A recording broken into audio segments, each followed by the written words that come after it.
In this episode, we focus on privacy because privacy is one of the easiest areas to get wrong in AI systems, even when everyone has good intentions.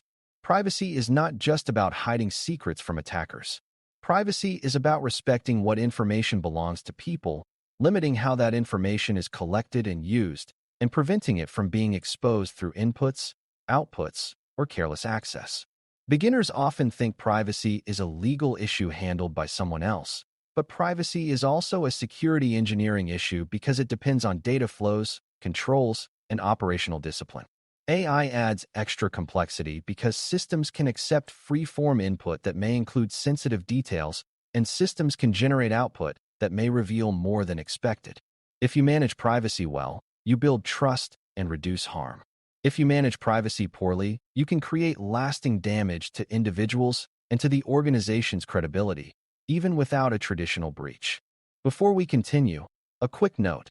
This audio course is a companion to our course companion books. The first book is about the exam and provides detailed information on how to pass it best.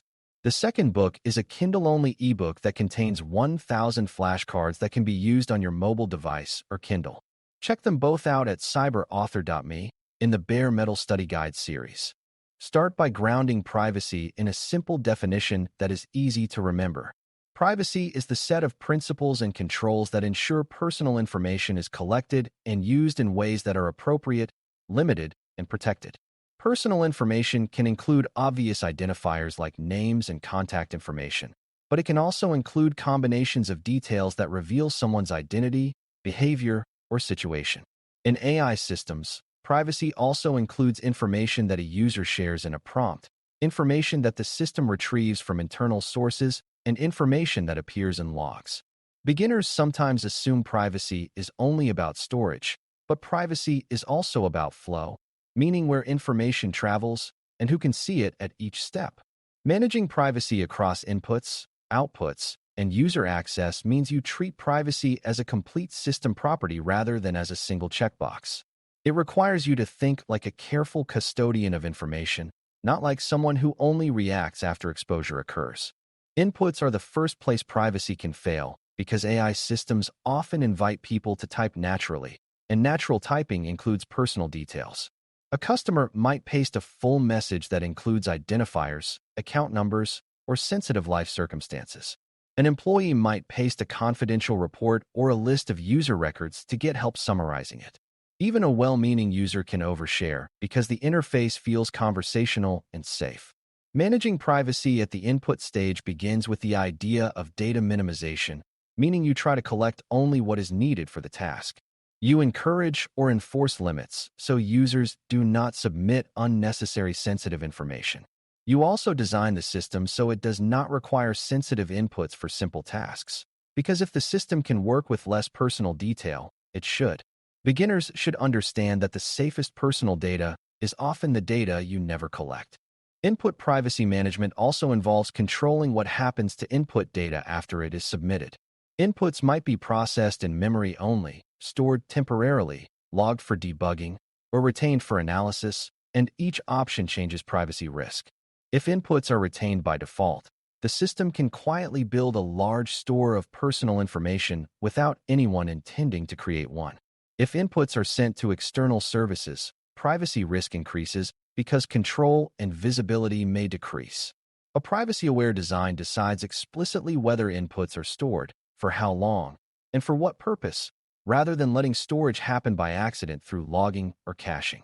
This is where policy decisions become technical implementation choices, such as retention limits and access restrictions. Beginners should see this as aligning intent and reality. If you claim you respect privacy, the system should reflect that claim through controlled handling of inputs. Outputs are the second area where privacy can fail, and this is where AI can behave in surprising ways. A model might echo back sensitive information from the prompt, include more detail than necessary, or infer and state personal details that were not explicitly requested. A retrieval-enabled system might pull in a private document and summarize it in a way that exposes confidential content to an unauthorized user. A model might combine pieces of information and produce an output that reveals an identity through context even if no single piece is obviously personal. Managing privacy across outputs means you consider what the model is allowed to say and under what conditions. It also means you apply controls to prevent the model from revealing sensitive information to the wrong user or at the wrong time. Beginners should understand that output privacy is not only about stopping the model from saying certain words. It is about ensuring the output does not leak personal information through direct disclosure or through too much context. One important output privacy concept is the idea of purpose limitation, meaning the system should use information only for the purpose the user expects and the organization approves. If a user provides personal information to get help with one task, the system should not reuse that information for unrelated analysis or training without appropriate approval. Purpose limitation is a privacy principle, but it becomes a technical design requirement because it influences how data is stored, tagged, and accessed later. If outputs are stored for quality improvement, you must ensure that storage aligns with purpose and that sensitive content is handled appropriately. If outputs are shared with other systems, you must ensure those systems have a legitimate purpose and proper access controls. Beginners should recognize that privacy is not only about secrecy, it is also about appropriate use, because inappropriate use can be harmful even if the data never leaks to attackers. User access is the third area, and it is often where privacy breaks quietly through internal exposure rather than external hacking. User access includes who can use the AI system, who can see stored prompts and outputs, who can view inference logs, and who can access embedded document sources used for retrieval. Managing privacy through user access means enforcing least privilege so people can access only what they need. It also means separating roles so that developers can operate systems without routinely viewing user content, and investigators can access sensitive logs only when justified. Beginners sometimes assume internal access is safe because employees are trusted, but privacy requires limiting access even among trusted people because not everyone needs to see personal information. Excessive internal access increases the chance of accidental disclosure, curiosity-driven misuse, or exposure through compromised accounts. Strong access control treats personal information as a need-to-know asset, not as a shared resource. Access control must also align with identity, because AI systems often integrate with enterprise identity systems and may involve both human users and service accounts. Privacy can fail if a service account has broad access to user data and can retrieve or expose it through outputs. Privacy can also fail if user roles are not mapped correctly, allowing a user to retrieve information meant for a different role. Managing privacy therefore requires careful role design, consistent authentication, and robust authorization decisions that consider both the user and the data being accessed. In retrieval systems, this often means enforcing document-level permissions, so the model cannot retrieve a document the user cannot access in normal systems. Beginners should understand that privacy is not only about model behavior. It is about enforcing the same access boundaries across the AI layer as exist in the underlying data systems. If the AI layer bypasses those boundaries, it becomes a privacy leak machine. A major beginner misunderstanding is believing that privacy can be handled by simply removing names. Names are one type of identifier, but personal information can be revealed through many details, such as locations, job titles, unique events, or combinations of attributes. A model can also reveal sensitive traits indirectly by generating summaries that include enough context to identify someone. This is why privacy management involves both data minimization and careful handling of context. It also involves thinking about how outputs might be shared, such as being copied into emails, documents, or tickets, which can spread personal information beyond its original context. Managing privacy across outputs includes designing safe patterns for how the system responds, such as summarizing without unnecessary details and avoiding inclusion of identifiers unless required.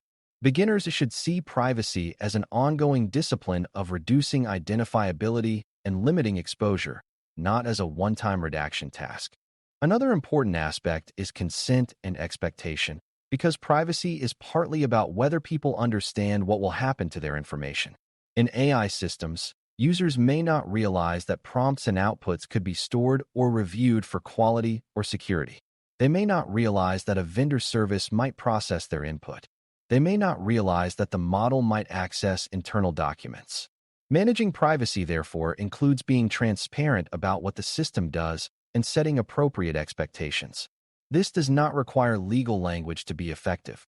It requires clear communication and consistent behavior. If the system says it does not store content, but it actually logs everything, trust is broken. Beginners should understand that privacy is tied to trust, and trust is easier to lose than to regain. Aligning system behavior with user expectations is part of privacy management because surprises often lead to perceived harm. Privacy also interacts with monitoring and incident response in a way that can feel like attention. You need logs and monitoring to detect misuse and investigate incidents. But logs can contain sensitive content that creates privacy risk. Managing privacy means balancing observability with minimization. You design logging so it captures enough to detect abnormal patterns without storing more personal content than necessary. You restrict access to detailed content and provide controlled pathways for investigators to access it when justified. You set retention so logs are not kept forever, and you protect logs with strong access control and secure storage.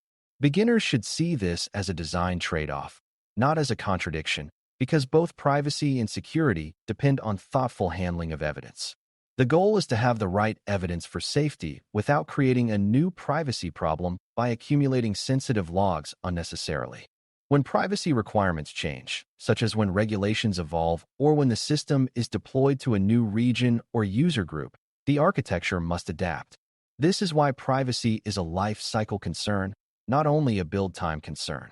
New data sources, new features, and new integrations can change privacy risk.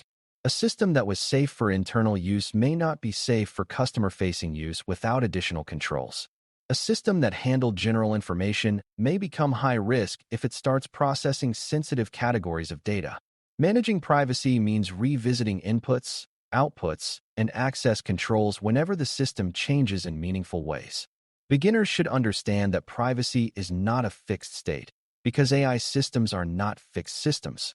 Privacy management is a continuous practice that keeps the system aligned with ethical and organizational expectations over time. To close, managing privacy requirements across AI inputs, outputs, and user access means controlling what personal information enters the system, controlling what personal information leaves the system, and controlling who can see and use personal information within the system. Inputs require minimization and controlled retention, so oversharing does not turn into long-term exposure. Outputs require safeguards, so the model does not reveal private information directly or indirectly and does not bypass underlying data permissions. User access requires least privilege and role-based boundaries, so sensitive content is visible only to those who truly need it. When these three areas are handled together, privacy becomes a system property rather than a fragile promise. Task 3 is ultimately about building and maintaining that property, because privacy is a core dimension of trustworthy AI and a foundation for responsible security management. Thanks for listening.